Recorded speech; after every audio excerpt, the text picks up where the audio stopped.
morning, lakbayers. Kain tayo. Sapa Express going from Hanoi to Sapa. Semi-sleeper na bus.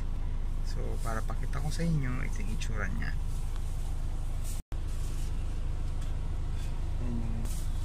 So, may lower deck at may upper deck. Ayan, nasa lower deck kami. Para nakahiga kami sa sahig. May paunan din. Ayan. Unan ko si Doraemon. Ang biyahe nito ay 6 hours para kaming bumiyahe papuntang Baguio. I think may stopover, di ba? May stopover to. Pero sa buong biyahe, tutulog kami kasi hindi kami masyado nakatulog kagabi. So see you in Sapa, guys. Tulog na kami.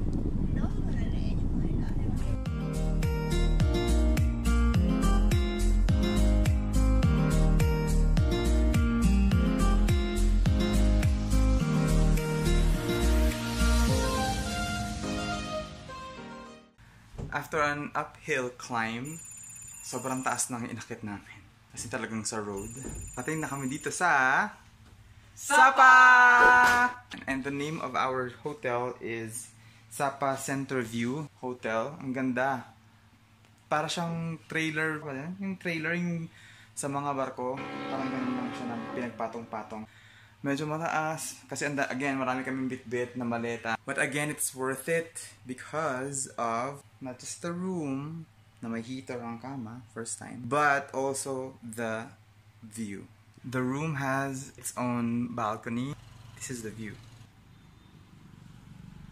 It's a balcony. If there's a balcony, there is the view of all Sapa. Look at those mountains. Nagpapahinga na po. Bathroom. Later on, gagala kami sa labas. Hi, lakbayers! Yan. Hello!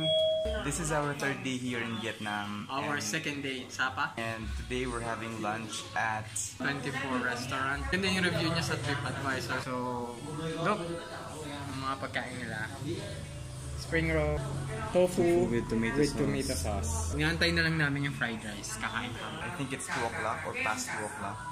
And ngayon pa lang kami lumabas. Kasi masyado malamig yung umaga. So, chill lang kami dito sa Sapa. Pupunta tayo mamaya sa isang village called Cat Village. We'll surprise ourselves kung ano makikita natin doon.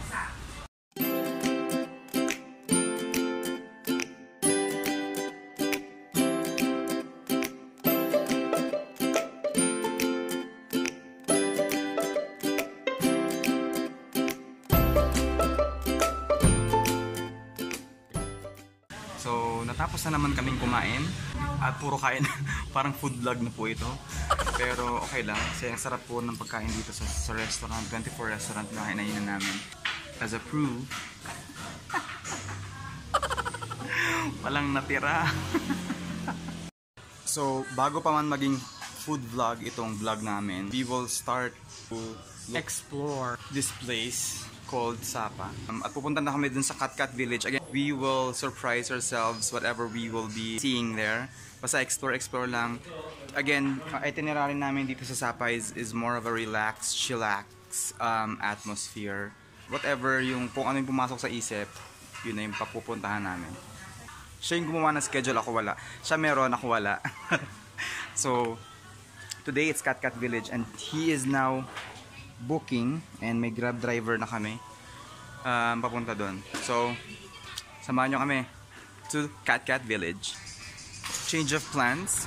Instead of booking a grab, we decided to walk to Cat Village because the booking fare is higher than what we booked. Yun yung sabi ng driver.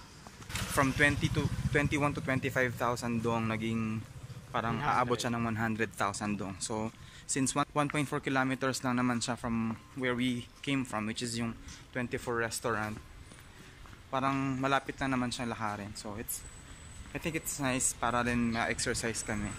Pababa din naman to. Again, we're exploring Sapa. Yes. So, let's walk.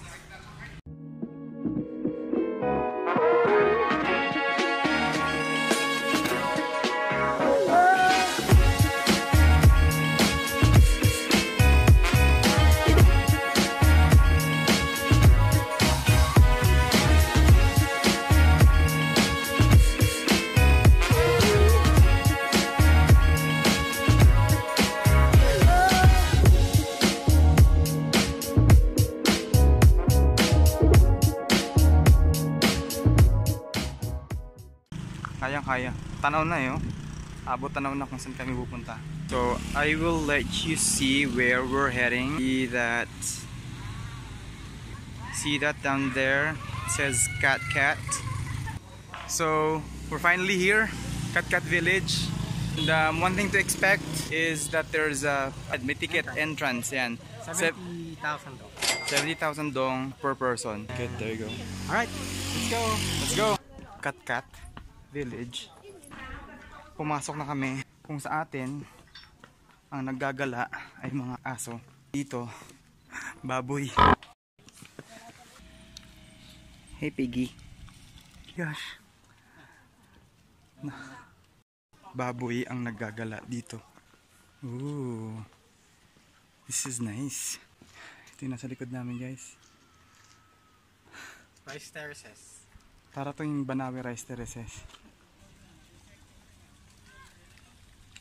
Tan! May waterfalls pa doon. We're here, guys. Narating natin ang waterfall ng Cat Cat. Ayan siya.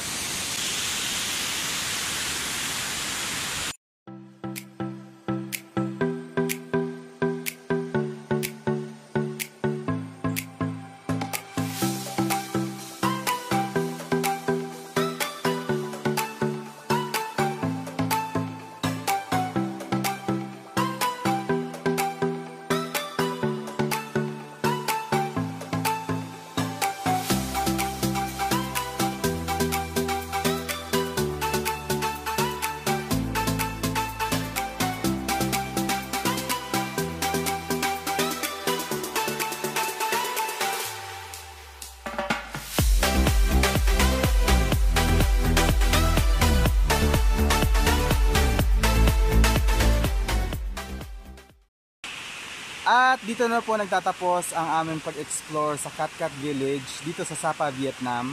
Paganda dito, sobrang saya, sobrang presko. It's worth the walk, it's worth the pagod. Getting late, it's already anong bang oras na? Mag-6 na. Magsi-6 na dito sa Sapa, Vietnam. Kung mag-abutan kami ng dilim dun sa bundok para awakyat, it's all worth it. Pang sarap din ang pakiramdam pag nakarating kayo dito. So again, samahan nyo kami sa pananamang adventure ano pag-explore dito sa Sapa, Vietnam. See ya! See ya! So, pagkagaling namin sa Cat Cat Village, motorcycle ride to our hotel. At binayaran namin sila ng tig 70,000 dong. Ano ba yun? Mga 6. Now it's around 8. Bigla kami nagutom. Oh no! Nalimutan namin. Wala kaming food. So lumabas ako. And I got ourselves a banh mi. This costs 59,000 dong. So roughly around 132 pesos. I hope they taste good. Parang di sayang effort kung lumabas ngayong gabi. Although, I must say it's fun because it's around 9 degrees here. Nakakulan na ako ng aso, guys. Uwi na ako. Let's go. Samahan nyo ako ngayong umuwi. Ayan, this is our hotel. Ayan, Sapa Center View Hotel. Floor number 2. Room 201. That's our room.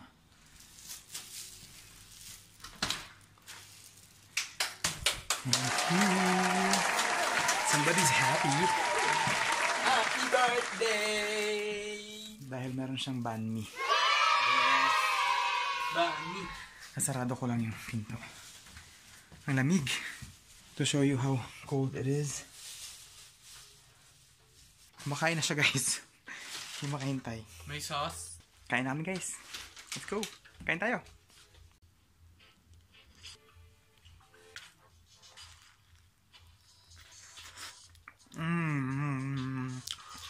We love coriander. We love it so much. Nagtanim kami sa bahay.